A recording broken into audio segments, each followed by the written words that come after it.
चलिए, तो इस वीडियो लेक्चर में हम पढ़ेंगे चालक की धारिता, कैपेसिटेंस ऑफ कंडक्टर। ठीक है, तो इसको हम समझते हैं। सबसे पहले धारिता। धारिता का मतलब क्या होता है? धारिता का मतलब है धारण करने की क्षमता, किसी चीज़ को धारण करने की क्षमता। ठीक है, धारण करना। धारिता शब्द कहाँ से आया? तो धारण करना। तो इसमें धारण क्या होगा? आवेश धारण करने की बात होगा। ठीक है, तो देखिए यहाँ पे, तो किसी विलगित निकाय, विलगित का मतलब वो है जिसको किसी से मतलब नहीं। ठीक है, किसी से मतलब नहीं है, जैसा आवेश देंगे उस तरह से वो व्यवहार करेगा।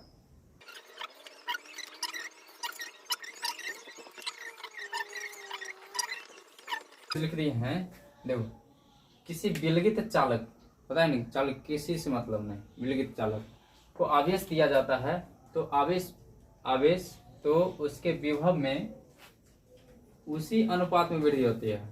मतलब कहने का मतलब यह है कि जिस तरह से हम आवेश को बढ़ाएंगे उसी तरह विभव भी बढ़ेगा। ठीक है, जैसे ही आवेश घटाएंगे उसी तरह विभव का मान भी घटेगा। इसका मतलब यह है कि आवेश जो है समानुपाती होगा किसके? विभव के। जैसे जैसे आवेश बढ़ेगा वैसे वैसे विभव का मान बढ़ेगा। जैसे जैसे आवेश घटेगा वैसे वैसे विभव का मान घटेगा। ठीक है, तो ये रहा। अब देखिए, जब हम समानुपातिक चिन्ह हटाते हैं तो एक कांस्टेंट आता है। क्या आता है? एक कांस्टेंट। तो Q इक्वल टू क्या होगा? कांस्टेंट आएगा C और V। ये जो है नियतांक है जिसे हम बोलते हैं चालक की धारिता। क्या बोलते हैं इसको? तो चालक की धारिता, कैपेसिटेंस। ठीक है, क्या बोलते हैं? कैपेसिटेंस बोलते हैं, यानी चालक की धारिता बोलते हैं सी को। यहाँ तक दिक्कत? अब देखिए यहाँ से, अब अगर हम सी का मान निकालते हैं, इंटू में तो बाय में चलाएगा, यानी सी इसका टू क्या होगा? Q by V. क्या होगा? Q by V. कितना होगा? Q by V. अब ध्यान दो, अगर हम धारिता को परिभाषित करना चाहें, परिभाषा निकालना चाहें, तो क्या करना पड़ेगा? 1 वोल्ट देना पड़ेगा, यानी कि V जो होगा, यदि विभव अगर 1 वोल्ट हो जाए, कितना हो जाए? 1 वोल्ट। अगर विभव 1 वोल्ट हो जाए तो C क्या किसके इक्वल होगा? Q के। C किसके इक्वल हो जाएगा? Q के। आवेश होगा ना। तो देखो, इसको परिभाषित कैसे करेंगे। तो यदि किसी चालक को 1 वोल्ट से बढ़ाने में, क्या बोल रहे हैं? देखो ध्यान से, याद हो जाएगा अभी। यदि किसी चालक को 1 वोल्ट से बढ़ाने में जितना आवेश देना पड़ता है उसी को हम कहते हैं धारिता। क्या बोलते हैं? उस चालक की धारिता कहते हैं। क्लियर है? तो इसका हम डेफिनेशन लिखते हैं।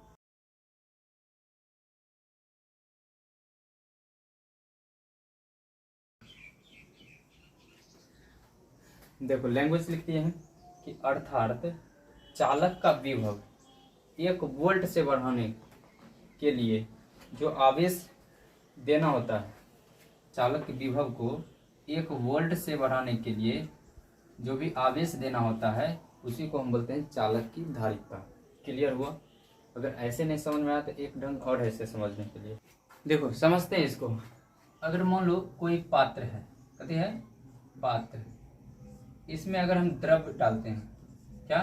द्रव्य, तब इस पात्र का तल जो है क्या होता है? बढ़ जाता है। क्या होता है? बढ़ जाता है।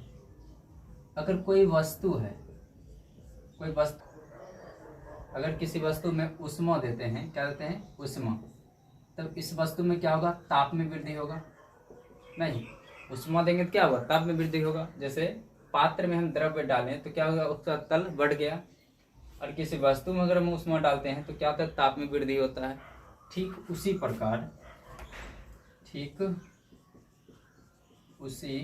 प्रकार अगर चालक में आवेश देते हैं, क्या देते हैं? आवेश, तो उसका विभव बढ़ता है। क्या बढ़ता है? विभव बढ़ जाता है। बढ़ जाता है। समझ में आया कि नहीं? फिर समझो, अगर पात्र में अगर द्रव्य डालोगे तो उसका तल क्या होगा? बढ़ेगा। उसी तरह अगर कोई वस्तु है, अगर हम उष्मा देते हैं उस वस्तु को, तो क्या होता है? ताप में वृद्धि हो जाता है। इस वस्तु में ताप में क्या होगा? वृद्धि हो जाएगा। ठीक उसी प्रकार होता है चालक में। चालक में आवेश बढ़ाते हैं तो क्या होता है? विभव बढ़ जाता है। क्या ऐसे समझो या वैसे समझो? एक ही बात है।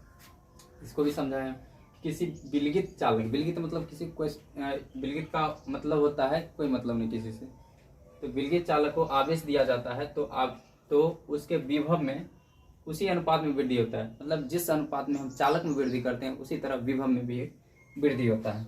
ठीक है, इसका मतलब यह है कि Q जो है यानी आवेश जो है समानुपाती है विभव के। जैसे जैसे आवेश बढ़ेगा वैसे वैसे विभव का मान बढ़ेगा। जैसे जैसे आवेश को हम कम करेंगे वैसे वैसे विभव भी कम होगा। क्लियर? जब हम समानुपाती की चिन्ह हटाते हैं तो एक कांस्टेंट आता है, इसको बोलते हैं नियतांक। ठीक है, ये नियतांक क्या है? C आएगा। इसको बोलते हैं चालक की धारिता बोलते हैं। क्या बोलते हैं? चालक की धारिता। अब देखो, अब चालक को हमको धारिता को हमको परिभाषित करना है, तो धारिता कब परिभाषित होगा? जब 1 वोल्ट होगा। विभव कितना होगा? 1 वोल्ट होगा। यदि हम 1 वोल्ट रखते हैं तो C जो है Q के समानुपाती हो जाता है। तो हम लिख सकते हैं कि चालक का विभव 1 वोल्ट से बढ़ाने में, चालक का विभव 1 वोल्ट से, देखो 1 वोल्ट होगा, कितना होना चाहिए? 1 वोल्ट। 1 वोल्ट से बढ़ाने में जो आवेश देना होता है, जो आवेश देना होता है उसी को हम बोलते हैं चालक की धारिता। क्या बोलते हैं? चालक की धारिता। तो यहाँ तक छापिए, इसमें और देखते हैं।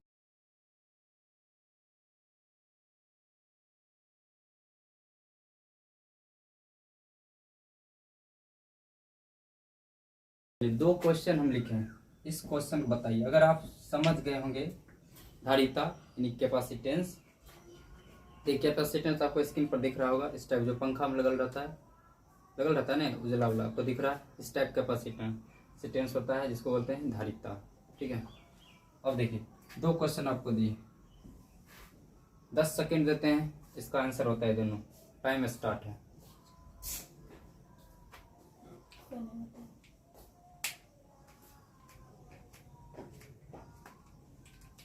चलिए, उम्मीद है आप समझ गए होंगे, बन गया होगा। देखो क्या बोल रहे हैं, एक चालक के आवेश को दोगुना कर दिया जाता है तो धारिता पर क्या प्रभाव पड़ेगा। दूसरा क्वेश्चन है, एक चालक के विभव को दोगुना कर दिया जाता है तो धारिता पर क्या प्रभाव पड़ेगा। आप दिमाग कैसे लगाए होंगे? इस तरह से लगाए होंगे जैसे बताते हैं। आपका आंसर क्या आया होगा पता है? एक चालक के आवेश को दोगुना कर दिया जाता है। ठीक है, अब चालक का आवेश को क्या किए हैं? दोगुना। तो यहाँ पर CV क्या होगा? दोगुना, और यहाँ पर दोगुना किया तो आवेश दोगुना, अब बटा भी यही किए होंगे। ठीक है, जैसे जैसे इसमें होगा वैसे वैसे इसमें क्या बोल रहा है? एक चालक के आवेश को दोगुना कर दिया जाता है तो धारिता पर क्या प्रभाव पड़ेगा? धारिता भी दोगुना हो जाएगा इस तरह से। दूसरा, एक चालक के विभव को दोगुना कर दिया जाता है तो धारिता पर क्या प्रभाव पड़ेगा। तो बताइए, अगर हम विभव को दोगुना करते हैं, अगर हम किसको करते हैं? विभव को दोगुना। C बराबर क्या था? Q/V। विभव को दोगुना करेंगे तो चालक क्या हो जाएगा? आधा हो जाएगा। सॉरी, धारिता क्या हो जाएगा? आधा होगा, हाफ नहीं होगा, हाफ। जैसे अगर इसको दोगुना किए तो इसके सामने जितना है ये भी गुना होगा। नहीं समझ में आया? देखिए, जैसे x/2 है, इधर है 3/1 है, तो x केकर बराबर हो जाता है? 1 कर। इसका मतलब जो हरकत इसके साथ करेंगे वही हरकत इसके साथ करना पड़ेगा पहले जैसे लाने के लिए। यानी कि अगर इसको 2 से गुना किए हैं तो 2 से गुना एकरो करना पड़ेगा 2x, तब ना आएगा बराबर, फिर वही बोलेगा समीकरण लाने के लिए तब। ठीक है, जैसे यहाँ पर है y/2 है, कितना? 2 है। अब मान लो इसको हम 3 से गुना कर दिए, अब फिर बोलेगा कि वैसे ला के दिखाओ y/2, कैसे लाएंगे? नहीं ना आएगा, 3 से इधरों गुना करना पड़ेगा तब बराबर होगा। ठीक है, तो बताओ यहाँ पर हम विभव को दोगुना करते हैं तो चालक क्या हो जाता? धारिता क्या होगा? आधा हो जाएगा, क्योंकि आधा किए हैं, आवेश को आधा किए तो धारिता भी आधा। लेकिन ये जो है गलत है, ऐसे नहीं होगा, ऐसा बिल्कुल ही नहीं होगा। होगा क्या? देखिए ध्यान से देखना, यहाँ पर यहाँ समझाते हैं। देखो क्या बोल रहा है, पहला क्वेश्चन देखते हैं। बोल रहा है एक चालक के आवेश को दोगुना कर दिया जाता है। एक चालक है उसके आवेश को दोगुना कर दिया जाता है, यानी कि 2q हो जाएगा। पहले आवेश q था, अब कितना हो जाएगा 2q, क्योंकि दोगुना कर दिया। तो धारिता पर क्या प्रभाव पड़ेगा? तो पहले हम बताएं आपको कि जैसे जैसे आवेश में परिवर्तन होगा उसी तरह विभव में भी परिवर्तन होगा। जैसे जैसे आवेश बढ़ेगा वैसे वैसे विभव का मान बढ़ेगा, जैसे जैसे आवेश घटेगा वैसे वैसे विभव का मान भी घटेगा। तो यहाँ पर हम आवेश को दोगुना किए हैं तो विभव भी क्या हो जाएगा? दोगुना हो जाएगा। क्या हो जाएगा? दोगुना हो जाएगा। समझ में आ रहा कि नहीं? तो क्या बताए, जो हरकत हम आवेश के साथ करेंगे वही विभव के साथ होगा। खुद देख, जुड़वा भाई, क्या है? जुड़वा भाई। ई समानुपाती का क्रमामी देखो, तो आवेश को हम दोगुना कर रहे हैं तो विभव भी क्या हो जाएगा? दोगुना हो जाएगा। अगर आवेश को हम आधा करेंगे तो विभव भी आधा हो जाएगा। तो ये अब हम धारिता निकाल के देखते हैं कि धारिता पर कोई प्रभाव पड़ा कि नहीं। तो धारिता वाला फॉर्मूला क्या आया था? Q/V। क्या आया था? ये घसा ले ठीक से देखो, Q/V। तो यहाँ है Q/V। अब C बराबर Q का वैल्यू 2Q और इसके बाद 2V, 2 से 2 कट गया, यानी Q/V जितना था उतने आया। Q/V कोई प्रभाव पड़ा? कोई प्रभाव नहीं पड़ा। ठीक है, 10 गुना कर दे 20 गुना कर दे आवेश को तो धारिता पर कोई प्रभाव नहीं पड़ेगा। किस पर प्रभाव पड़ेगा? तो विभव पर। जो हरकत आवेश में करेंगे वही विभव के साथ होगा। क्लियर? तो पहला आंसर समझ में आ गया होगा कि धारिता पर कोई प्रभाव नहीं पड़ेगा। दूसरा क्वेश्चन देखिए, दूसरा बोल रहा है एक चालक के विभव को दोगुना कर दिया जाता है। अब विभव को दोगुना कर दिया जा रहा है तो विभव को करते हैं। तो बताइए, विभव को कर दिया जाता है दोगुना यानी 2V। तो बताइए आवेश पर भी प्रभाव पड़ेगा कि नहीं? दोनों क्या है? जुड़वा भाई, एक ही शकल का। तो आवेश को दोगुना कर दे किए थे तो विभव भी हो गया। अब विभव को दोगुना किए हैं तो आवेश भी क्या होगा? दोगुना हो जाएगा। ठीक है, एक दूसरे के पूरक है, याद रखना। तो विभव को दोगुना किए हैं तो आवेश भी क्या हो जाएगा? यहाँ पर दोगुना हो जाएगा। आवेश भी क्या होगा? दोगुना हो जाएगा। तो यहाँ पर अगर C हम निकालें धारिता तो कितना? ये देखो Q/V होता है तो 2Q/2V, 2 से 2 कैंसिल, तो यहाँ भी आ रहा कितना? Q/V। यहाँ पर भी C पर कोई प्रभाव नहीं पड़ा। या विभव को दोगुना करो या चरगुना करो, कोई प्रभाव धारिता पर नहीं पड़ेगा। ठीक है, अगर हम आवेश को दोगुना करते हैं या 10 गुना करते हैं फिर भी कोई प्रभाव धारिता पर नहीं पड़ता है। तो यहाँ पर हम क्या लिख देंगे कि धारिता पर कोई प्रभाव नहीं पड़ेगा।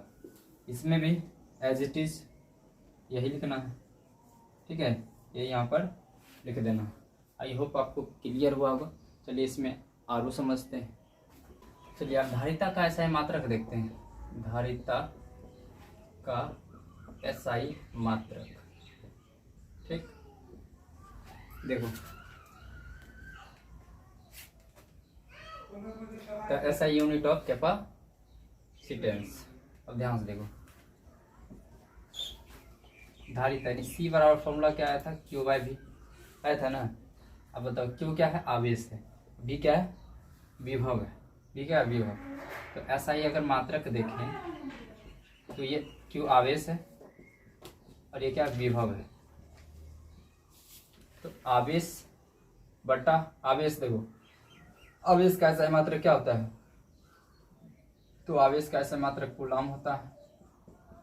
ठीक, विभव का SI मात्रक वोल्ट होता है। तो कूलाम प्रति वोल्ट किसका SI मात्रक हो गया? तो धारिता।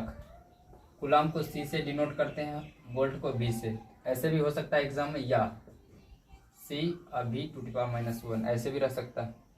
दिक्कत है? या हम सीधा लिखें, इसी को क्या करेगा? ऐसे लिख देगा। दिक्कत?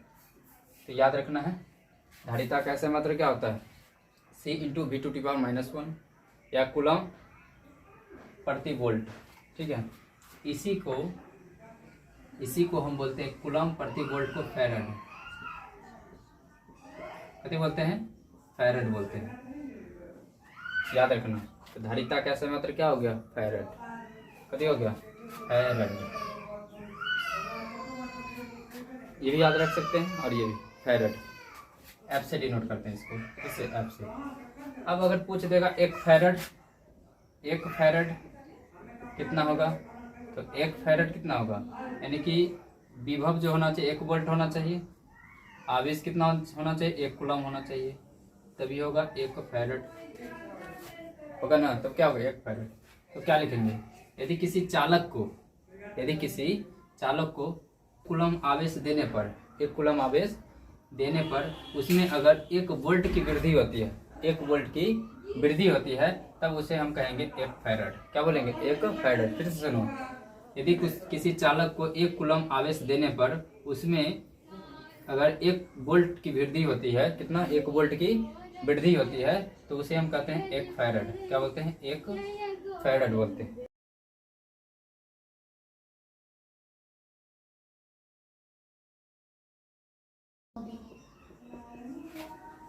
ठीक है, तो लैंग्वेज लिख दिया। किसी चालक को 1 कूलम आवेश देने पर उसके विभव में 1 वोल्ट की वृद्धि होती है, तो उसकी धारिता 1 फैरड होगी, यानी 1 फैरड कहेंगे। तब दिक्कत है। अब एक चीज देखो, हम जो आवेश के साथ हरकत कर रहे थे वो ये हो रहा था विभव के साथ, लेकिन धारिता पर कोई प्रभाव नहीं पड़ रहा था। अगर हम चाहते हैं कि धारिता पर कोई प्रभाव पड़े, तब क्या करना पड़ेगा, तो इस दोनों में से किसी एक को नियत रखना पड़ेगा, तब इस पर प्रभाव पड़ेगा।